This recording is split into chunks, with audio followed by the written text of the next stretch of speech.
Let's talk about Tarkir and dragons. So, in magic, in the blind eternities lie some primeval entities that are like abstract representations of like the core essence of things.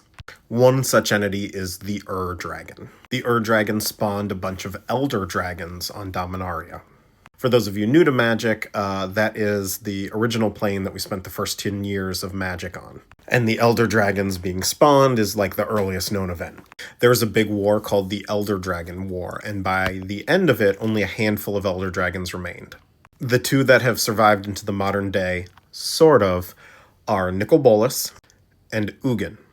Now, back on Dominaria, the Elder Dragon survivors, their children became the primeval dragons that we saw in the original invasion block. And in turn, these primevals sired all the dragons on Dominaria.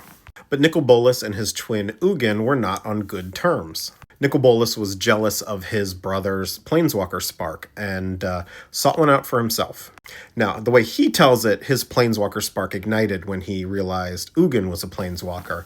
But given that he knows the Elder spell, which is a spark stealing spell, one wonders if Nicol Bolas ever had an original spark at all.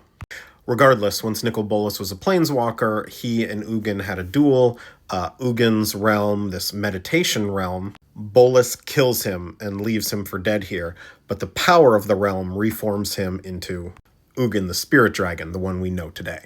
Meanwhile, Nicol Bolas himself was killed because he got sloppy, basically, by one of his minions on Dominaria at a place called Madara. But his spirit lingered in the rift of the Talon Gates, where his first big planeswalker duel was. He killed a demonic Leviathan. He also got better around the mending and then set all his plans into motion, yada yada. This isn't really about Nicol Bolas. This is about Ugin, who in his Elder Dragon Majesty ended up on Tarkir while it was still in a very primordial phase and sort of resonated strongly with the plane, and it became his home.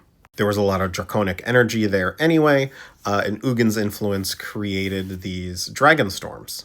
The dragon storms spawned 5 different kinds of dragon, the largest and most powerful of which was what they were named after. So there was the Atarka brood, which are fire-breathing dragons. They don't really talk all that much. There was the Dromoka brood that breathed searing light. They were all about being tough and unity. There's the Kologan brood who breathed lightning. They had 4 wings, and their thing was that they were very fast. The Ojutai brood who breathed ice, and they were sort of the smartest of these dragons, or at least they thought of themselves that way. They were also very graceful. And then there was Silumgar's brood, which were the acid breathers, and they were very greedy. At some point after killing him the first time, about 1,200 years ago, Bolas learns his brother Ugin is still alive and is planning to imprison him on Ixalan. It's a whole thing, we don't really need to get into it, but Bolas shows up and tries to kill his brother. A time-displaced Sarkhan Vol arrives and, with a Hedron, manages to cocoon Ugin and save his life so he can heal. The dragon storms rage out of control, which allow the dragon broods to get the upper hand on the human clans, or the humanoid clans.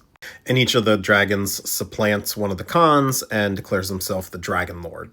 And usually they make the clans cut something out in the process. So for Atarka, the clan loses the blue color identity, which was their whisperers, their shamans, their spirit and elemental practices.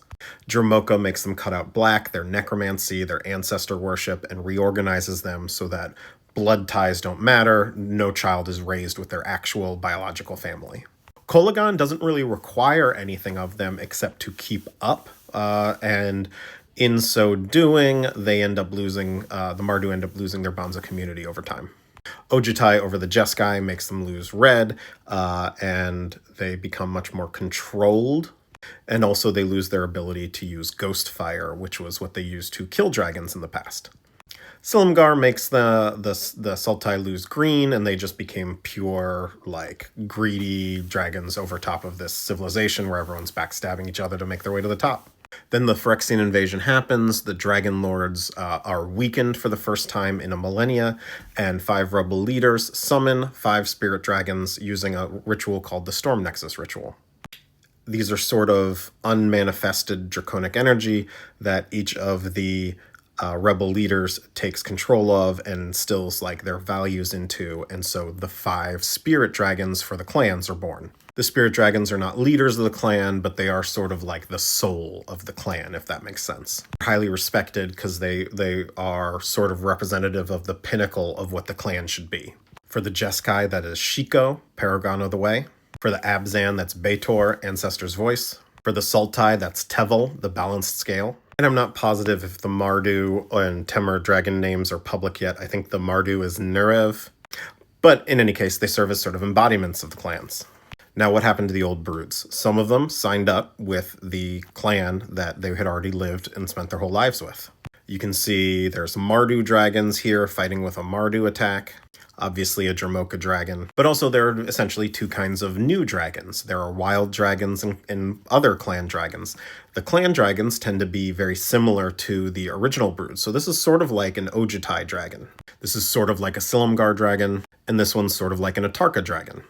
These are all newer broods of dragons that are probably clan dragons. But meanwhile, we got all sorts of new and aggressive varieties out there that are simply wild dragons. Their size and intelligence all vary. The old dragon lords, meanwhile, who got the type Elder Dragon because they are the oldest and most powerful of their broods, they disappeared in the battle of the Storm Nexus ritual into one of the dragon storms, and we haven't seen them since. And that's what we know about the dragons.